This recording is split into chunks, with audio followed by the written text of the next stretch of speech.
Assalamualaikum warahmatullahi wabarakatuh. Alhamdulillahirabbil alamin, puji dan syukur marilah kita panjatkan kehadirat Allah Subhanahu wa taala atas segala nikmat yang telah diberikan pada kita semuanya. Pada kesempatan kali ini saya ingin menyampaikan materi lanjutan tentang manajemen operasi di bab berikutnya, yaitu yang terkait dengan strategi operasi.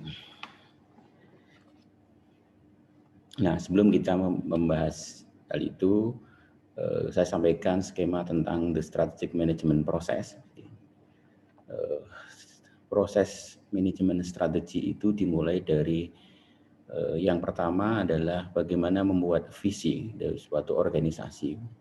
Jadi visi itu merupakan cita-cita atau mimpi organisasi di masa yang akan datang. Nah, setelah visi itu kita tetapkan, maka langkah berikutnya adalah menentukan misi atau membuat misi. Untuk berikutnya kita breakdown menjadi tujuan organisasi atau objektif. Nah, untuk bisa mencapai tujuan tersebut, maka kita perlu mengenali lingkungan kita, yaitu lingkungan yang ada di dalam organisasi dan lingkungan yang ada di luar organisasi, dengan kita membuat analisis internal dan analisis eksternal. Analisis terhadap internal organisasi yaitu menyangkut tentang kekuatan yang ada di dalam organisasi dan kelemahan yang ada di organisasi.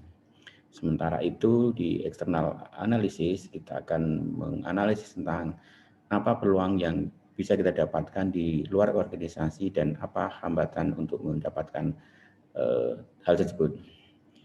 Bapak Ibu, teman-teman yang berbahagia, di dalam kita menganalisis lingkungan internal, kita akan mengetahui sumber daya yang ada di dalam organisasi. Itu bisa menjadi kekuatan, tapi sebaliknya juga bisa menjadi kelemahan. Misalnya, kita mempunyai sumber daya manusia. Nah, sumber daya manusia itu bisa menjadi kekuatan, tetapi juga bisa menjadi kelemahan. Maksudnya adalah ketika organisasi itu mempunyai sumber daya manusia yang rajin, disiplin, ulet, jujur, berintegritas, maka itu akan menjadi kekuatan organisasi. Namun ketika kita mempunyai SDM yang bolosan, yang tidak jujur, yang tidak berintegritas, itu akan menjadi kelemahan organisasi. Di sisi lain bahwa setidaknya sumber daya manusia, aturan itu bisa juga menjadi kekuatan, tetapi juga bisa menjadi kelemahan. Sebagai contoh, ketika kita punya aturan dan kita tegakkan aturan itu, maka itu akan menjadi kekuatan kita. Tetapi ketika aturan itu tidak tegakkan dan dilanggar, maka kesempatan yang akan datang masih ada yang akan melanggarnya. Nah, selain itu ada sumber daya yang lain, misalnya faktor produksi yang lain, misalnya mesin, dan sebagainya, itu menjadi kekuatan. Nah, di lain pihak, analisis eksternal itu menganalisis tentang peluang dan ancaman. Pada saat ini kita dihadapkan oleh suasana yang kita tidak pernah membayangkan sebelumnya. Kalau dulu sebelum muncul COVID-19, kita sudah dihadapkan dengan yang namanya revolusi industri 4.0, yaitu revolusi keempat. Di situ ada peluang, namun juga ada tantangannya. Peluangnya adalah kita harus melakukan inovasi untuk mendapatkan itu. Nah, di COVID-19 juga sama, selain ada peluang juga ada tantangan. Peluangnya adalah bagaimana kita melakukan inovasi terhadap produk yang ada, yang sebelumnya itu tidak dibutuhkan dan sebelumnya itu substitut diproduksi. Namun kenyataannya dengan adanya COVID ini semua bisa dilakukan. Sebagai contoh, alat bantu pernapasan yang dulu harganya sangat mahal sekali, dengan ada inovasi anak bangsa itu bisa tercapai. Nah, kalau analisis internal dan eksternal itu dilakukan, maka kita bisa membuat pilihan strategi. Nah, pilihan strategi itu bisa kita lihat di mana? Di corporate level strategi. Apakah itu strategi di tingkat atas, corporate, ataukah itu strategi bisnis kan itu, ataukah itu strategi unitnya. Baru nanti bisnis mana yang akan kita masuki, apakah kita mau integrasi ke belakang atau kita integrasi kedua. Misalnya integrasi ke belakang itu minyak kelapa sawit, minyak goreng dengan minyak kelapa sawit, integrasi ke depan melalui bagaimana jalur distribusinya untuk sampai masyarakat. Baru ketika strategi ini, maka implementasi strategi itu sehingga diharapkan dapat memiliki keunggulan kompetitif atau competitive advantage. Nah, Bapak Ibu, kita akan lanjutkan bahwa inilah level-level strategi yang bisa kita lakukan. Yang pertama di tingkat paling atas itu ada disebut dengan corporate strategi atau strategi perusahaan. Di bawah corporate strategi itu ada strategic business. Misalnya di situ adalah direktur. Di bawahnya ada strategic fungsional, jadi yang berkaitan ada marketing, ada produksi, ada SDM dan ada finansial. Bapak Ibu yang saya hormati, bagaimana kita membuat strategi operasi ini? Nah, seperti dengan strategi perusahaan atau corporate strategi, maka di dalam strategi operasi perlu juga kita melakukan analisisnya. Kita posisinya ada di sini. Strategi perusahaan tadi sudah kita sampaikan, strategi bisnis dan strategi operasi. Nah, untuk bisa melakukan strategi operasi, tentu saja kita juga harus melakukan analisis lingkungan internal, itu bagaimana kekuatan kita dan bagaimana kelemahan kita di bidang operasional. Apakah peluang kita dan apa tantangan kita, itu kita analisis itu. Nah, baru kita menentukan misi operasi. Dengan misi itu kita punya kemampuan khusus apa sih di bidang produksi itu. Tujuan operasi apa? Tujuannya yang jelas adalah untuk meningkatkan kepuasan pelanggan. Baru dimuncul kebijakan operasi. Kebijakan operasi itu bagaimana produk itu bisa dihasilkan berkualitas. Ada juklak dan ada jukmisnya. Baru keputusan taktikal di lapangan dan hasilnya adalah output produk yang berkualitas. Pertanyaan berikutnya yang muncul adalah mengapa perlu strategi? Jadi mengapa perlu strategi? Strategi itu dilakukan karena ada perubahan lingkungan. Ketika lingkungan itu tidak berubah, maka tidak perlu adanya strategi. Ada 4 strategi yang ada di sekitar kita yang bisa mempengaruhi roda kehidupan organisasi. Fase pertama adalah strategi inaktif. Strategi inaktif itu diindikasikan adalah adanya lingkungan yang berubah, organisasi tidak akan berubah atau tidak berubah. Jadi ketika ada permintaan produk dari konsumen, tetapi perusahaan itu tidak memenuhinya. Nah, kalau terjadi seperti ini, maka akan terjadi status quo dan ada kemungkinan perusahaan akan kehilangan konsumennya. Yang kedua adalah strategi reaktif. Lingkungan berubah dulu, organisasi menolak, baru responnya. Jadi lingkungan itu berubah. Misalnya begini, konsumen menghendaki adanya produk tertentu kan itu, adanya produk tertentu. Awalnya organisasi tidak memenuhi karena kemungkinan besar adanya ketidakmampuan itu atau tingginya biaya produksi. Namun pada akhirnya ia akan respon untuk memenuhi permintaan itu.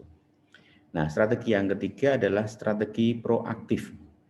Organisasi mulai berubah, lingkungan yang menyesuaikan. Jadi organisasi ini adalah bahwa organisasi itu menciptakan sebuah produk baru yang barangkali tidak awalnya tidak dibutuhkan oleh konsumen, tetapi ketika organisasi atau perusahaan ini bisa menawarkan kemanfaatan atau fungsi lebih di dalam produk itu, maka masyarakat mau membelinya atau menyesuaikannya. Nah, dan yang terakhir adalah strategi interaktif. Nah, strategi interaktif itu adalah strategi yang di mana organisasi dan lingkungan itu berubah secara bersama-sama. Kenapa berubah secara bersama-sama? Misalnya organisasi ingin produknya ramah lingkungan. Nah, masyarakat atau lingkungan itu juga menghadapi produk yang ramah lingkungan. Nah, organisasi dan lingkungan secara bersama-sama dengan maksud dan tujuan adalah menciptakan sense of responsiveness atau rasa untuk cepat tanggap. Cepat tanggap terhadap sense of social responsibility, cepat tanggap terhadap tanggung jawab sosial. Nah, kenapa ini bisa muncul? Karena di sini diciptakan sense of belong about earth. Jadi rasa memiliki terhadap bumi yang kita injak ini. Nah, ketika sense ini bisa lakukan atau bisa terpenuhi, maka happy ending, bahwa ketika kita hidup di dunia ini akan merasa nyaman, aman sampai kapanpun.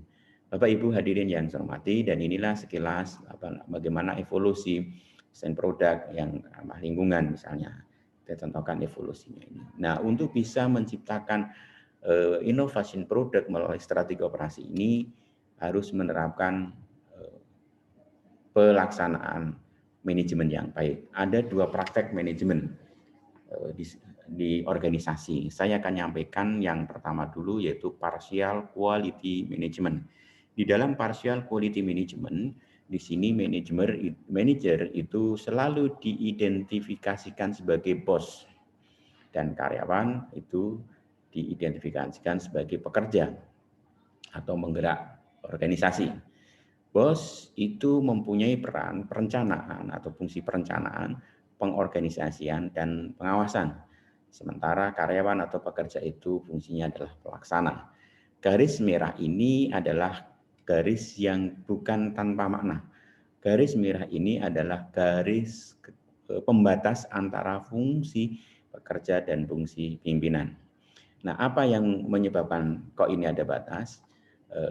Kenyataan di lapangan ketika yang merencanakan itu adalah pimpinan, bos, yang mengorganisasi adalah pimpinan atau bos, yang melakukan pengawasan adalah pimpinan bos, sedangkan pelaksananya adalah karyawan, maka ketika terjadi kesalahan, maka mutlak kesalahan itu ada di karyawan. Nah, pertanyaannya mengapa demikian? Hal ini disebabkan karena, mohon maaf Bapak dan Ibu, teman-teman, bahwa pola pendidikan di Indonesia yang ada di tataran yang paling dasar, yaitu di rumah tangga, orang cenderung untuk mengkambing hitamkan. Nah, kenapa? Nah, ketika karyawan melakukan pekerjaan salah disalahkan, sebenarnya kesalahan itu ada di semuanya. Ada di sini juga. Nah, oleh karena itu, maka ini harus diperbaiki. Nah, caranya bagaimana? Caranya adalah dengan merubah pola pendidikan di dalam keluarga. Saya ingin mencontohkan Bapak dan Ibu, ketika kita mempunyai anak yang masih kecil, yang usianya 1,5 tahun, ketika berjalan,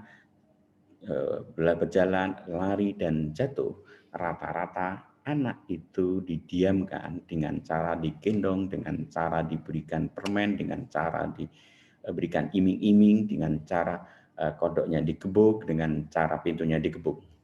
Itu sebenarnya upaya untuk mengkambing hitamkan lingkungannya. Itu menyalahkan orang lain atau lingkungan, bukan menyalahkan diri sendiri. Padahal sebenarnya anak itu jatuh karena itu lari. Karena lari dia tidak berhati-hati. Nah, oleh karena itu bagaimana mengatasinya? Ketika anak itu jatuh dari akibat dia berlari, maka ketika nangis biarkan saja menangis sampai diam. Setelah itu baru diberikan pengertian. Nah, Dek, jangan lari-lari. Nanti kalau lari-lari jatuh, berdarah, sakit. Nah, itu. Nah, anak bisa diberikan pendidikan karena pada dasarnya sebenarnya ketika masih dalam kandungan anak pun bisa dilakukan pendidikan. Nah, oleh karena itu, itulah cara untuk memutus mata rantai partial quality management atau mengkambing hitamkan. Nah, partial quality management dalam organisasi itu selalu mengatakan begini, kalau tidak saya yang mengerjakan, maka tidak berhasil. Kalau bukan departemen saya, perusahaan ini tidak berhasil. Makanya aku atau ego sektoral itu masih muncul. Nah, oleh karena itu pertanyaannya adalah, lalu bagaimana ketika kita ingin membangun organisasi yang baik, maka kita menerapkan yang disebut dengan sebaiknya menggunakan total quality management. Nah, di dalam total quality management, bahwa pimpinan itu mempunyai 3 karakter dasar. Yang pertama adalah leadership. Yang kedua adalah managership, dan yang ketiga adalah entrepreneurship. Nah, leadership ini adalah bahwa seorang pimpinan itu adalah seorang yang memberikan suri teladan yang baik pada anggota organisasinya.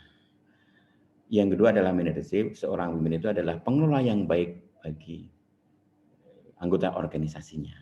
Dan yang ketiga adalah entrepreneurship, bahwa seorang pemimpin itu adalah harus berani mengambil keputusan yang berisiko yang sebelumnya sudah diperhitungkan dengan matang, maka tingkat kesalahan atau errornya akan menjadi rendah. Nah, 3 hal penting ini harus dimiliki oleh seorang pimpinan yang mengedepankan terhadap kualitas manajemen secara total.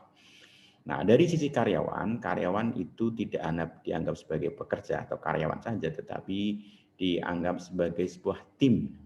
Apa yang dimaksud dengan tim? Tim itu sebuah akronim dari together, everyone, achieve more. Nah, oleh karena itu, pimpinan dan kawan itu bekerja sama di dalam membuat perencanaan, pengorganisasian, pengawasan maupun pelaksanaannya ada di karyawan. Nah, oleh karena itu masing-masing ini bisa saling mengawasi dalam pelaksana itu sehingga kesalahan-kesalahan yang kecil itu bisa terhindarkan karena kuncinya adalah koordinasi dan komunikasi. Nah, di dalam total quality management ini juga bisa menerapkan circle communication. Jadi komunikasi melintas. Jadi tidak hanya satu departemen satu arah tetapi melingkar dari departemen yang ada itu saling memiliki komunikasi yang baik. Nah, kalau ini terjadi maka konsep teamwork atau bekerja sama itu akan muncul. Bapak Ibu hadirin yang saya hormati, barangkali itu sementara yang bisa saya sampaikan, mudah-mudahan memberikan manfaat. Dan saya akhiri, Assalamualaikum warahmatullahi wabarakatuh.